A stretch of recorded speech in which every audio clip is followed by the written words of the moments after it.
Bom, abençoados, esse tema chama-se o Tribunal de Cristo. Diga, o Tribunal de Cristo. E quando você fala ou ouve falar em tribunal, o que você se lembra? O que vem logo à tua mente? Uma tribuna com alguns jurados, com um juiz, em que vai se dar ali um julgamento. Tribunal de Cristo. E quando você começa a pensar nisso, nesse assunto, você começa também a pensar em um outro assunto que te ensinaram no sistema religioso, que tem a ver com a vinda do Senhor. Porque diz que quando o Senhor viesse, iria o quê? Julgar. Então o sistema religioso te ensinou que essa vinda do Senhor, e esse tribunal, e esse julgamento que iria acontecer, que iria se dar na vinda do Senhor, seria um julgamento em que você estaria diante de uma tela. Isso não está na Bíblia, mas você pensava assim. Quantos pensavam assim? Ia entrar numa fila, né? E ali ia passar um filme, e aquelas coisas erradas que você fez iam passar naquele filme, e você ia ser julgado ali. Então, esse assunto de tribunal de Cristo, de vinda de Cristo, esse assunto nos faz pensar algumas coisas, não é? Em relação a, olha, que... Então, veja aí que está aí. Aí diz, o tema sobre a segunda vinda de Cristo veio trazer à tona o tão arrepiante e temido tema chamado o Tribunal de Cristo, tornando esse assunto um assunto de consolação para os crentes. Porque diz que a palavra de Deus veio para consolar. Será que tem alguém aqui nessa noite que se sente consolado?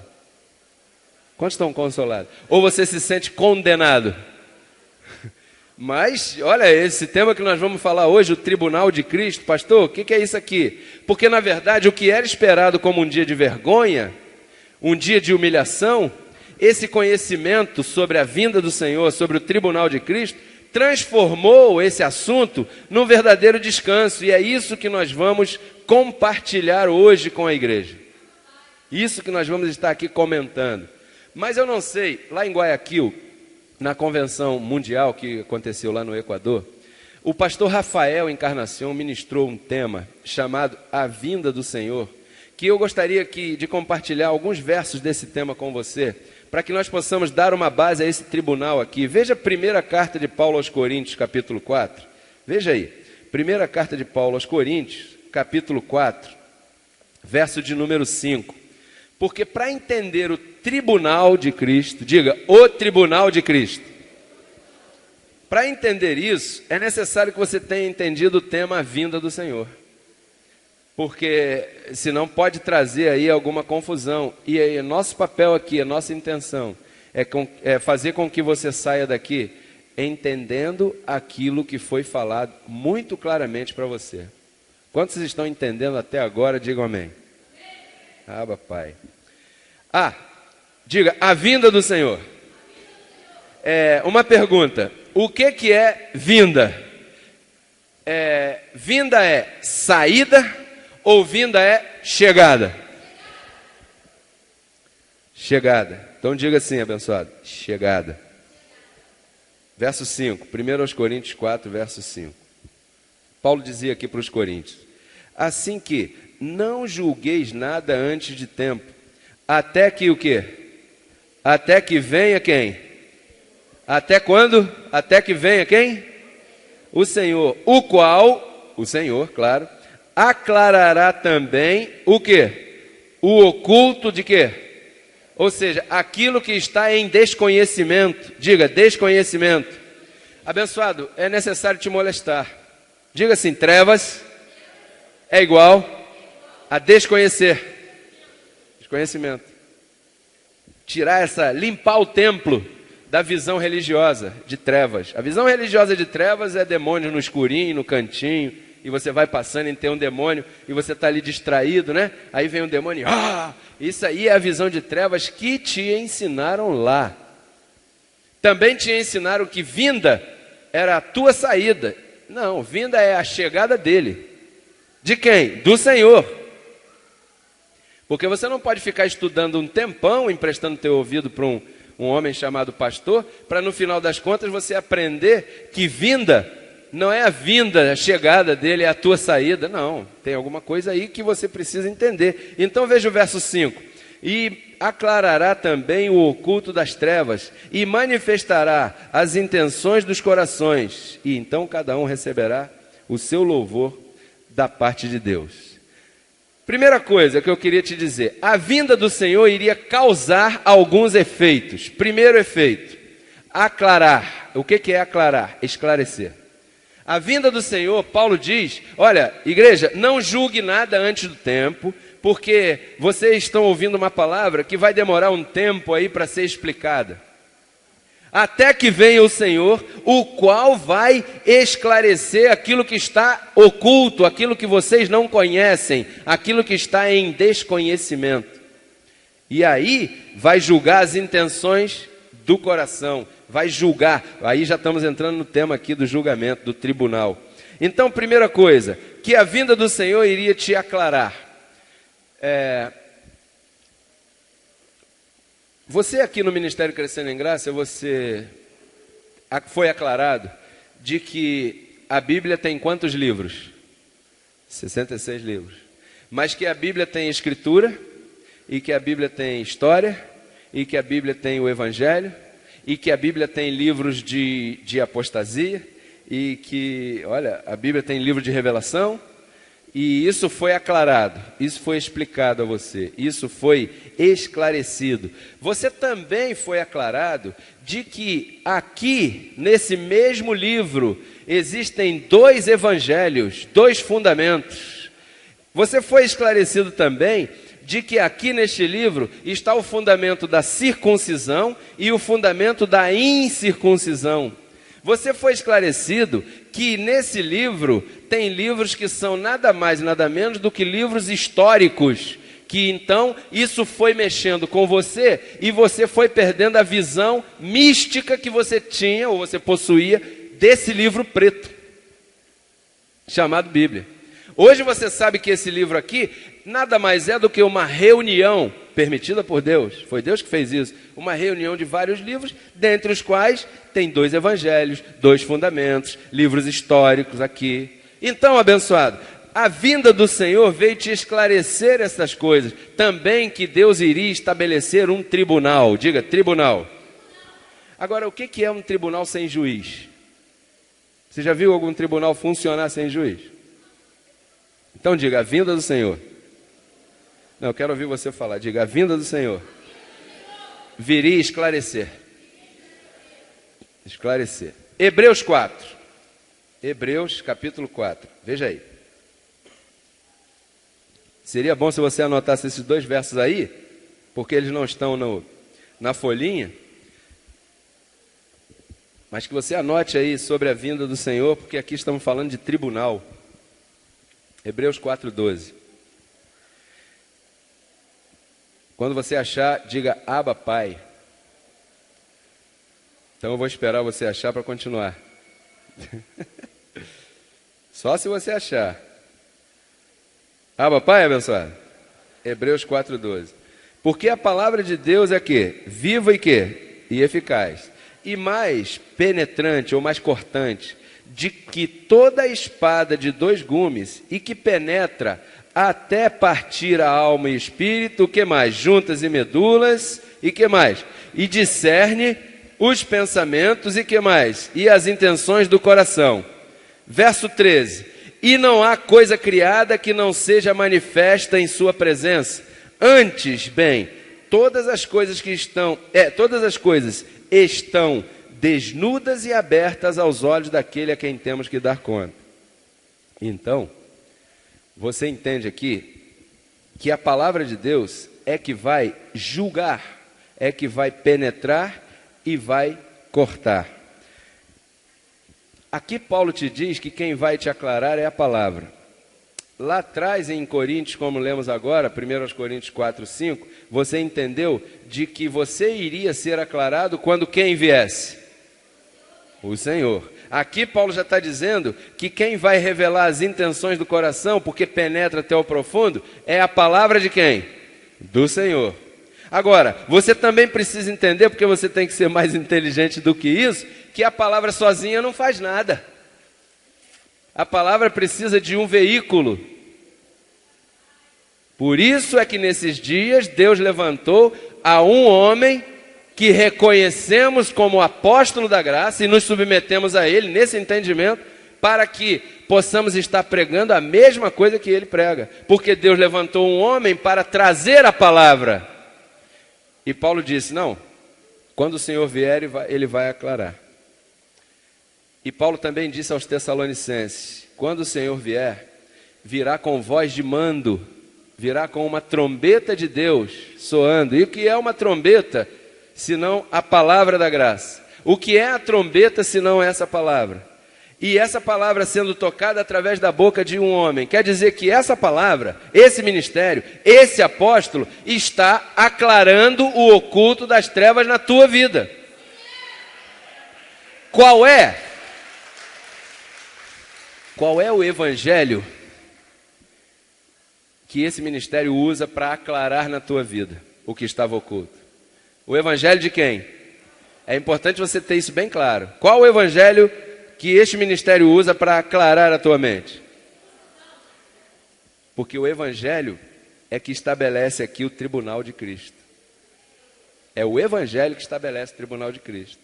Então você começa, bom, peraí, mas se o evangelho vai esclarecer, vai aclarar, e o evangelho é quem estabelece o tribunal de Cristo, olha, o tribunal de Cristo não pode haver condenação, porque no evangelho há condenação para você? Nunca. Então, ponto 1. Todos compareceremos diante ou ante o tribunal de Cristo. Romanos capítulo 2. Veja aí. Romanos capítulo 2.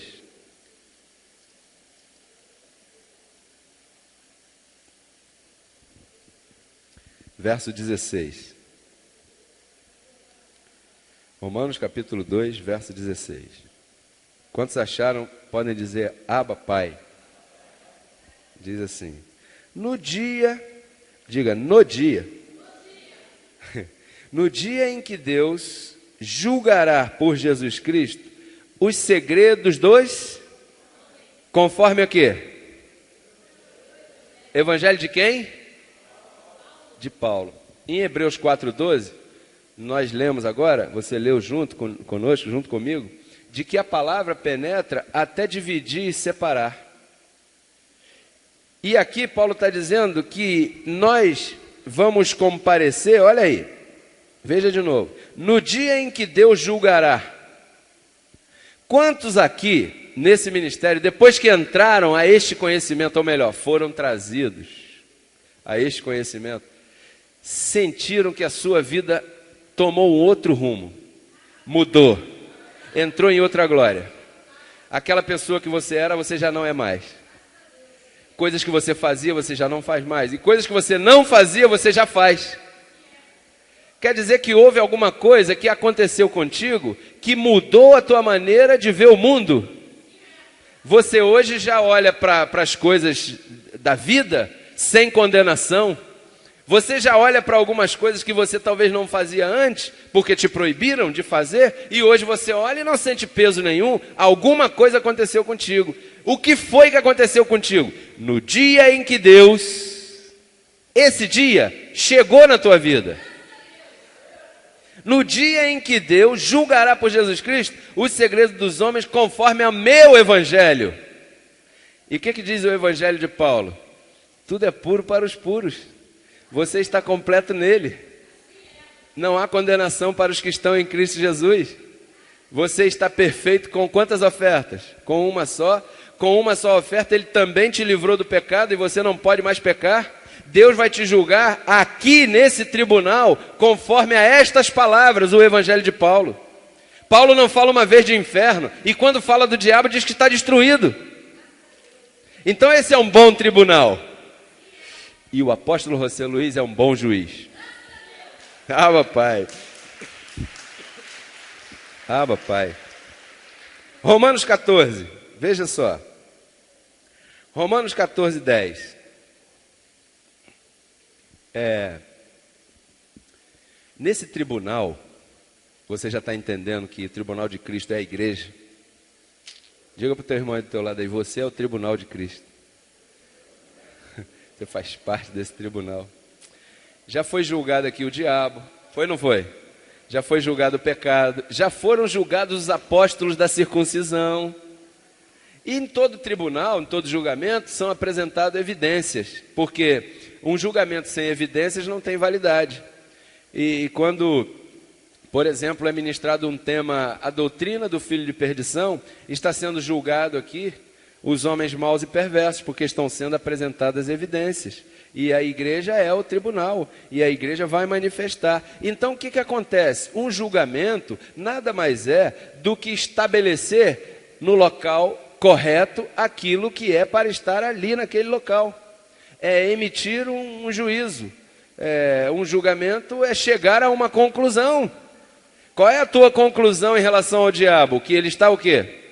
Está morto. Isso é o resultado de um julgamento depois que foram apresentadas evidências. Então, o que é o tribunal de Cristo? A igreja.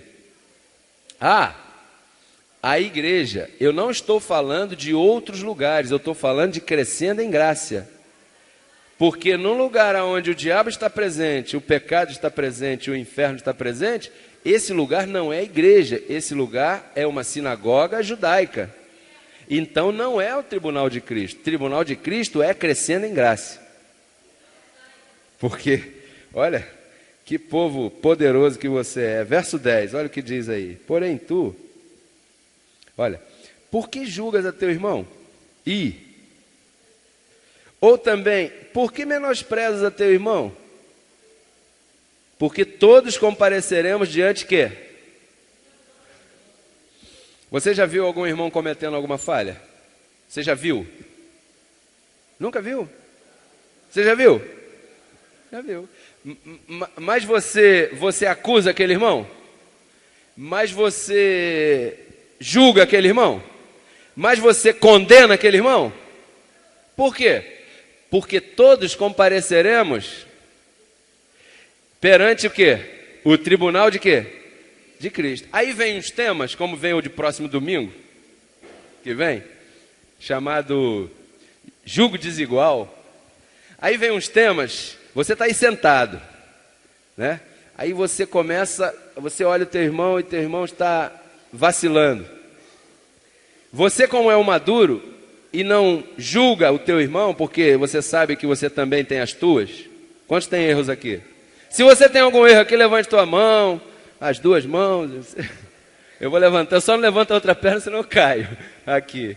Então você não julga o teu irmão, porque você sabe que quando você vier aqui congregar diante do tribunal, os temas que o juiz vai trazer vão mostrar a você que você também erra.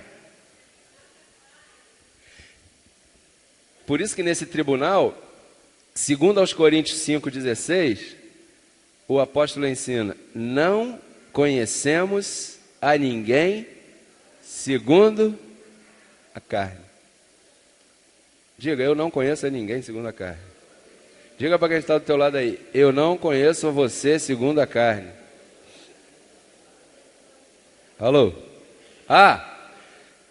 Um plim-plim aqui no cortezinho. Segundo a carne é segundo fraquezas humanas. Alô? Segundo a carne é segundo fraquezas humanas. Agora, se você vir um irmão ferir a doutrina, abençoado, fuja dele. E não queira cobri-lo, porque você vai se dar mal se fizer isso. Estamos falando aqui de não conhecer segundo a carne. Diga, eu recebo essa palavra. Segundo aos Coríntios 5. Veja aí. Segundo aos Coríntios, capítulo 5, verso 10.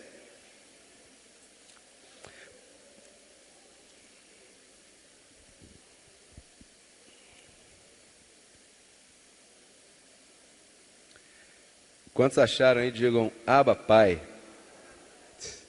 Porque é necessário que todos nós compareçamos diante de quê? Tribunal de Cristo. Para que cada um, diga cada um, cada um, individualmente, cada um, receba, segundo aquilo que tenha feito, enquanto estava onde? Enquanto está onde? Seja bom, ou seja, uma pergunta. Quantos estão aqui reinando em vida? Quantos conhecem que você vai colher aquilo que você plantar? Você já entendeu isso? Por que você entendeu isso? Porque você, comparecendo diante do tribunal de Cristo, foi explicado a você que tudo aquilo que o homem fizer, colherá. Seja bom ou cada um, diga cada um. Seja bom ou seja mal. Diante do tribunal de Cristo, abençoado, que nós comparecemos, é para entender que tudo que nos acontece tem um propósito, tem um proveito, seja bom ou seja mal. Que você não vai passar uma coisa que o outro fez, você vai passar o que você fez. Quantos recebem isso? Quantos já são maduros a esse ponto aí? Veja o ponto 2. A igreja é o tribunal de Cristo. Efésios capítulo 1. Efésios capítulo 1, verso 18.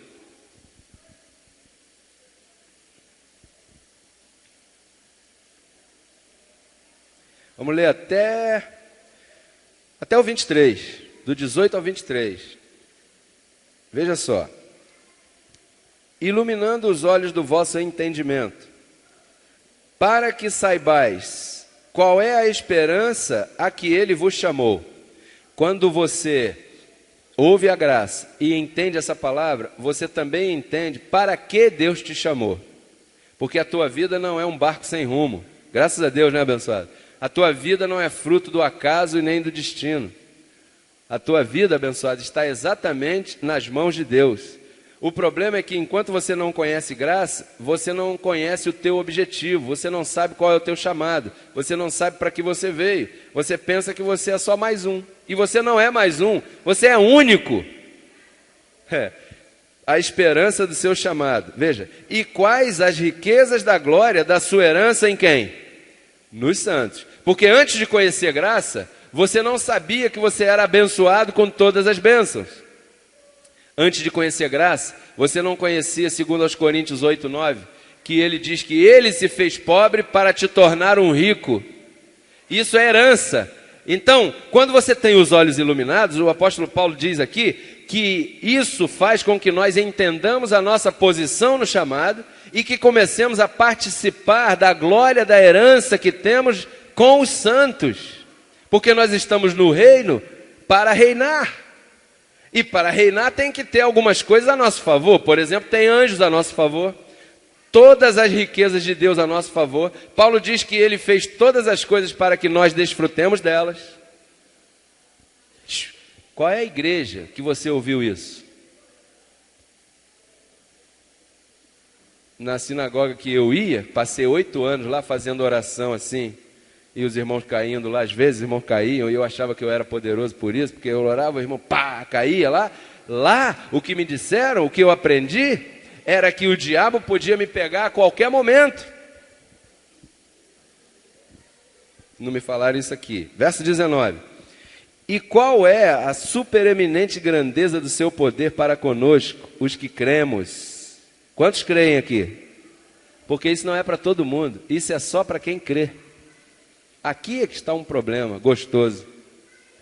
Quantos creem aqui? Então a sua grandeza para conosco os que cremos. Abba, Pai, os que cremos. Segundo a operação do poder da sua força. Veja aí. A qual operou em Cristo, ressuscitando dos mortos e sentando a ele, ou assentando a ele a sua destra, nos lugares aonde? Justamente aonde está quem? A igreja. Verso 21.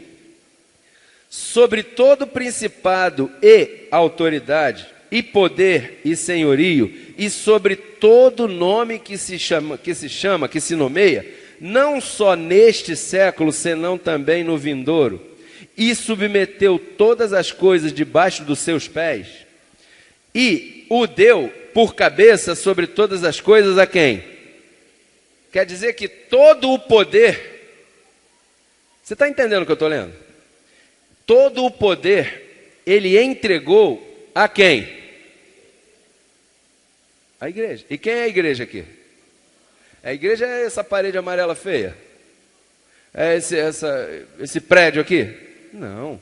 A igreja é onde Deus mora, onde está o templo de Deus. Diga para quem está do teu lado aí, igreja é você. Igreja, verso 23. A qual, igreja, falando da igreja, isso aqui é um contexto, é uma carta, né? A qual é o seu corpo. Veja bem, você é o corpo de Cristo, a plenitude daquele, com A maiúsculo aqui, na minha Bíblia, na tua, penso que também está, que tudo preenche em tudo ou em todos. Quer dizer que ele pegou todo o poder e entregou para a igreja.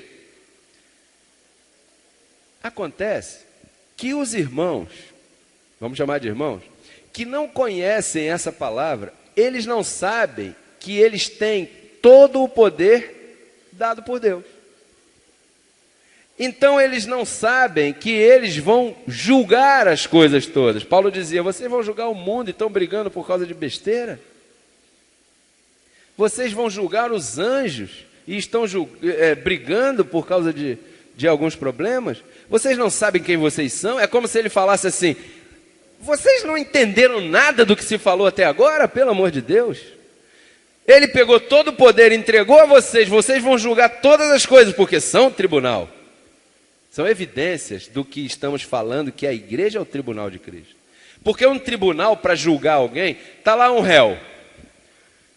E o tribunal vai julgar o réu. Aquele tribunal, antes de sentar ali, ele passou por uma sessão lá de autorização para poder, quando ele emitir aquele juízo, ter respaldo de autoridade, ou aquela opinião. E a igreja, para ter autoridade, o que ele fez? Segundo Paulo nos explicou, nos mostrou aqui, e José Luiz nos explicou aqui, que ele pegou todo o poder e entregou a quem? A igreja. E quem é a igreja aqui? Somos nós. Então isso quer dizer que todo o poder de Deus reside em você, porque você é o corpo dele. Essa palavra valoriza a nossa vida. Essa palavra valoriza o nosso chamado, a nossa posição. Essa explicação valoriza, abençoado, você. E se você... Olha, Deus te valoriza. Amém, pastores? Deus te valoriza. O problema é que a religião te ensinou a você mesmo não se valorizar. O problema não é Deus contigo. O problema, muitas vezes, é você em você mesmo. Isso é tremendo. Efésios 3, veja aí. Efésios capítulo 3.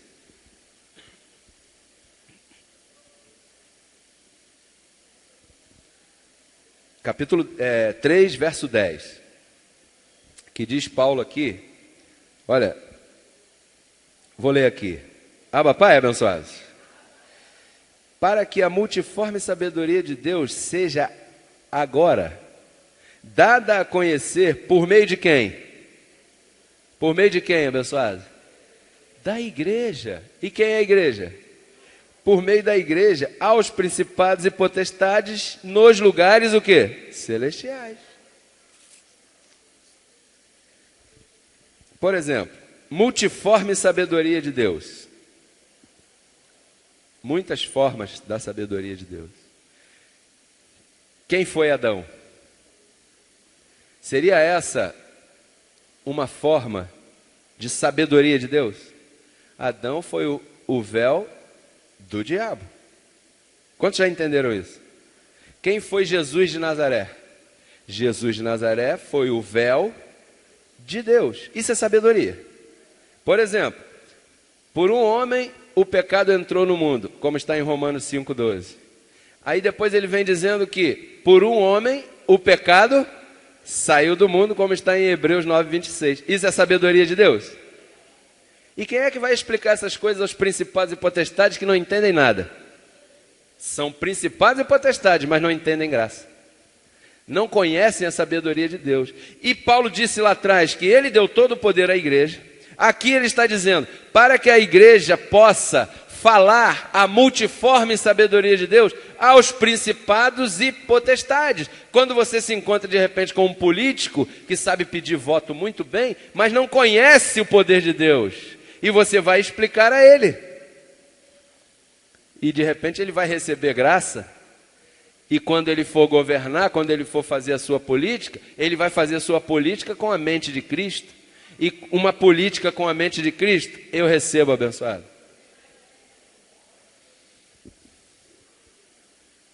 Amém? Lá atrás tinha um José no Egito, que tinha um chamado de Deus muito lindo, e todo mundo ia procurar com ele conselhos. Hoje nós temos um outro José, agora é de Jesus, que eu recebo que as nações vão vir buscar com ele o conselho. Porque todos virão ouvir desse ministério a multiforme sabedoria de Deus. A grande pergunta de todo mundo aí fora é: quem sou, de onde vim, para onde vou, o que eu estou fazendo aqui? E se você está submetido a esse tribunal, diz que Cristo julga no meio da igreja. Diz que a igreja é o tribunal de Cristo. Diz que, veja de novo o verso 10, para que a multiforme sabedoria de Deus seja agora dada a conhecer por meio da igreja aos principados e potestades que estão nos lugares celestiais. Verso 11, conforme o propósito eterno que ele fez em Cristo Jesus nosso Senhor. Quer dizer que isso é um propósito de Deus. Não existe acaso, você está aqui porque Deus quis. É um propósito de Deus, abençoado, que você entendesse quem é você. Veja aí, 1 Coríntios capítulo 6.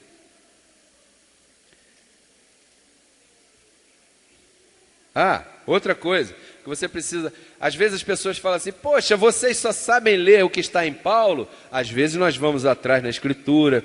Às vezes para mostrar as evidências, nós vamos nos homens maus e perversos. Mostramos Pedro, Tiago, João, falando as suas coisas aí. Mas nós nos fundamentamos em Paulo.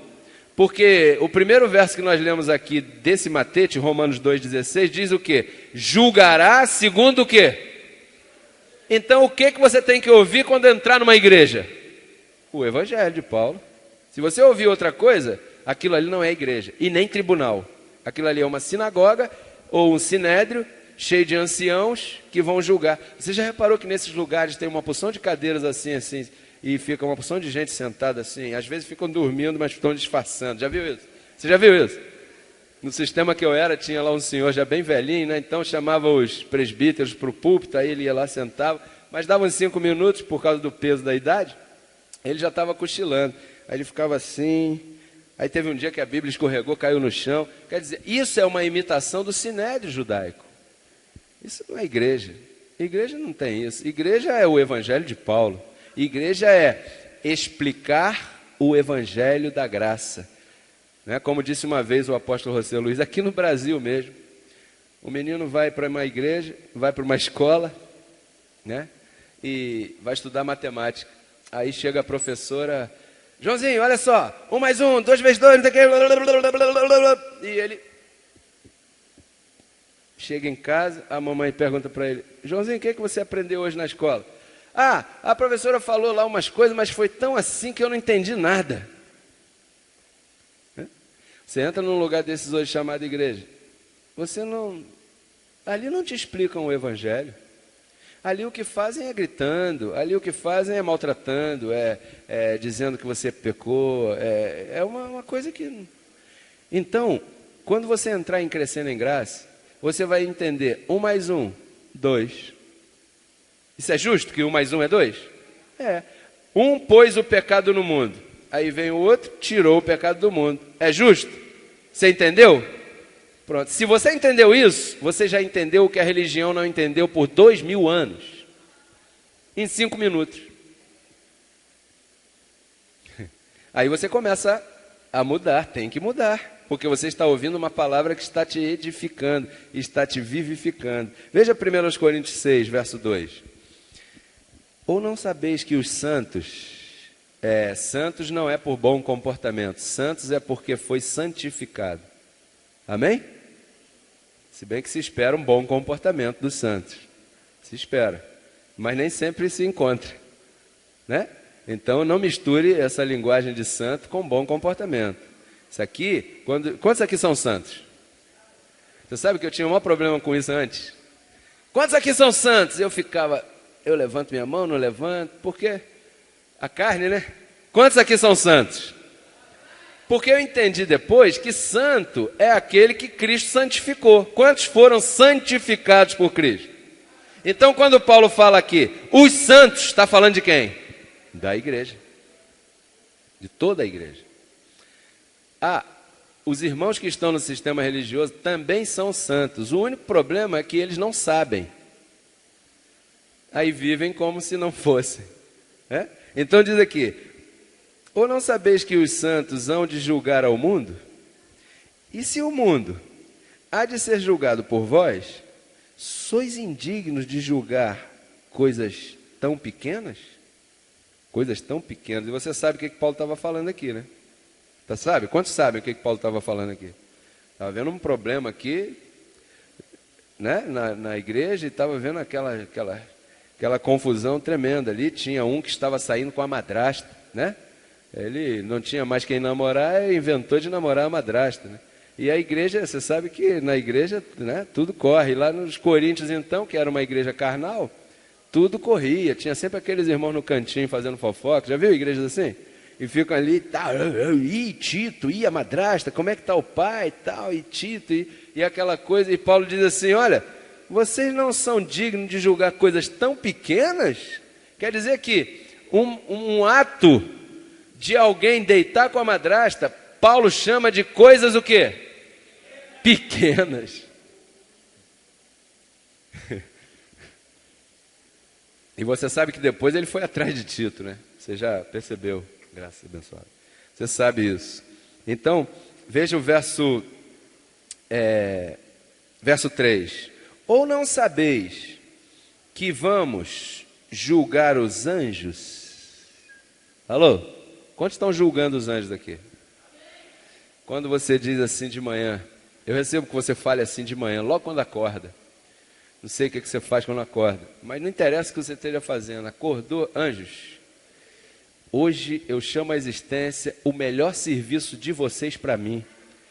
Anjos, olha, hoje, de acordo com o pacto, eu chamo à existência na minha vida o melhor Natal que eu já vivi. Quantos recebem que esse Natal vai ser o melhor Natal? Você vai passar com limpa? Ei, vai ser uma festa esse Natal, já estou até vendo. Não é verdade? Vai ser uma festa? Aí você, anjos, eu recebo que esse final de ano vocês vão me servir como nunca. Eu recebo, anjos, que eu sou sempre conduzido em triunfo por vocês. Porque vocês têm uma ordem de Deus para me conduzir em triunfo. Anjos, olha, aquela leve e momentânea tribulação que está querendo me atormentar, cuidem vocês, porque o meu proceder é plantar, semear, descansar, repousar. Então você está julgando os anjos, você está estabelecendo o lugar deles, e você está dando culto aos anjos, porque dar culto não é mais do que reconhecer aquilo de que aquela pessoa é capaz de fazer. Isso é dar culto. Quando um juiz entra numa corte dessa, por aí, não sei se você já viu, as pessoas ficam em pé e recebem ele como? Dão culto àquele juiz, ou seja, em posição de reverência a uma potestade. Todo mundo reconhece isso. Quando você vai numa repartição pública, não é? Você não vai com qualquer roupa, porque senão eles não te deixam entrar. Você tem que ir de maneira que honre aquele lugar, dando culto àquela potestade, àquela autoridade. E quando você diz para os anjos, não é, em linha com o pacto, confessa, ora, fala com eles, você está dando culto a quem? A eles, porque eles, dizia lá o Salmo, sem revelação, mas com razão, dará ordens aos seus anjos a teu respeito. E ele já deu, anjos, vocês estão levantados para serviço daqueles que herdam a salvação. Ah, sim, senhor. Você acha que o anjo vai ficar pensando? Não, o anjo está para isso. Aí você fala com ele de acordo com o pacto. Ninguém pode roubar esse prêmio de você, porque isso tem um prêmio. Se você não reconhece os anjos, aí você está em confusão. Se você reconhece o serviço angelical na tua vida, você vai bem. E eu recebo muitos anjos te servindo. Eu recebo, abençoado, você prosperado em tudo. Recebo conduzido em triunfo, livre de remédios, livre de dívidas, livre de problemas, sabe? Receba aí que esse ano que vai entrar agora, a tua vida vai entrar num estado de glória tão grande que você nunca imaginou. Quando você olhar para trás, você não vai nem... Você está em outra glória. Esse tribunal está te levando a outra glória, está julgando todas as coisas. E você começa... Amém? Graças a Deus. Graças a Deus por isso. Ponto 3. As recompensas do tribunal de Cristo. 1 aos Coríntios, capítulo 3. Ontem lá em Guadalupe eu estava perguntando, será que Deus se alegra quando alguém anda em linha com o pacto? Ele fica contente? Puxa, meu filho está honrando o apóstolo que eu levantei. Olha, ele está honrando o sangue que eu derramei na cruz. Que tremendo isso. Quando você anda em linha com o pacto. Diga, não há mais pecado. O que é testemunhar? Testemunhar é mostrar com a tua vida que você crê naquilo que Cristo fez. Então, quando você anda, diga assim, não existe mais inferno, não existe mais diabo. Aí você caminha na rua, pensando, se comportando, como se o diabo não mais o quê? Então você está testemunhando que o que Cristo fez foi poderoso. E Deus se alegra com isso? Se alegra ou não? Então diz que nós iríamos receber galardão segundo aquilo que tivermos feito. Porque para o lugar para onde nós vamos quando sairmos desse corpo, ali, que galardão que tem ali? Você precisa de saúde aonde? E dinheiro? E um bom casamento? Uma boa família? Aqui. Então o evangelho é para você ser feliz aonde? Lá ou aqui? Então o tribunal é para que você julgue todas as coisas, discirna bem todas as coisas e colha aonde? Aqui. Então você está entendendo que Deus se importa muito com você, porque Ele te ama, abençoado. Ele te amou primeiro. Diz que Ele amou você primeiro. Ah, tem mais. Mesmo que você seja infiel, eu permaneço fiel. Porque Ele sabia a qualidade de carne que ia te pôr. Ele sabia a qualidade de corpo que Ele ia te colocar.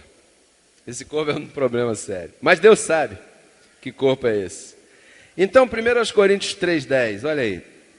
Conforme a graça de Deus que me foi dada, veja que Paulo particulariza mesmo, me foi dado. Eu, como perito arquiteto, pus o fundamento e outro edifica em cima. Mas cada um veja como sobre-edifica, porque ninguém pode pôr, olha aí, ninguém pode pôr outro fundamento diferente daquele que está posto. Qual é o fundamento?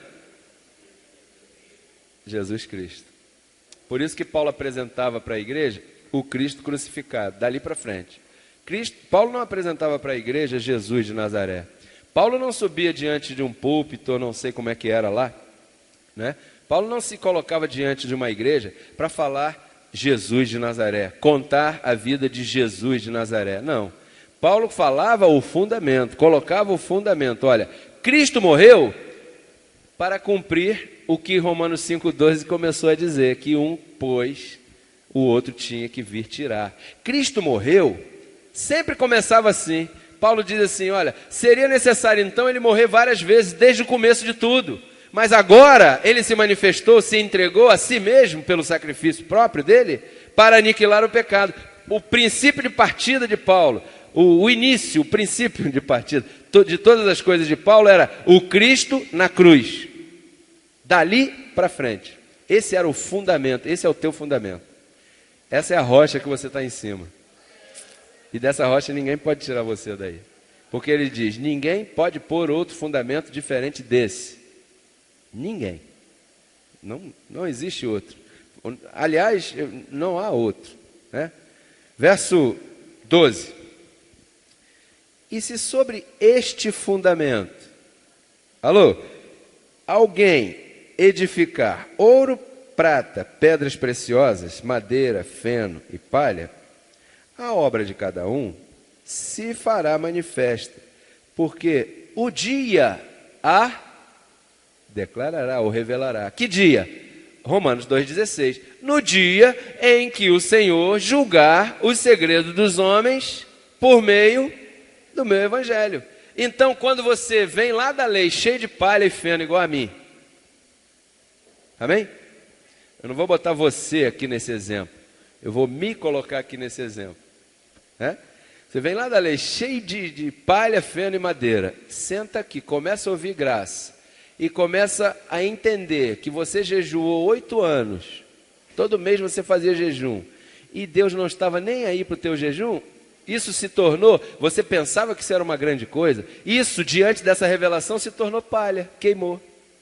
Quando foi exposta a esta palavra. Então veja bem, o dia a declarará, porque pelo fogo será revelada, e a obra de cada um, qual seja, o fogo aprovará.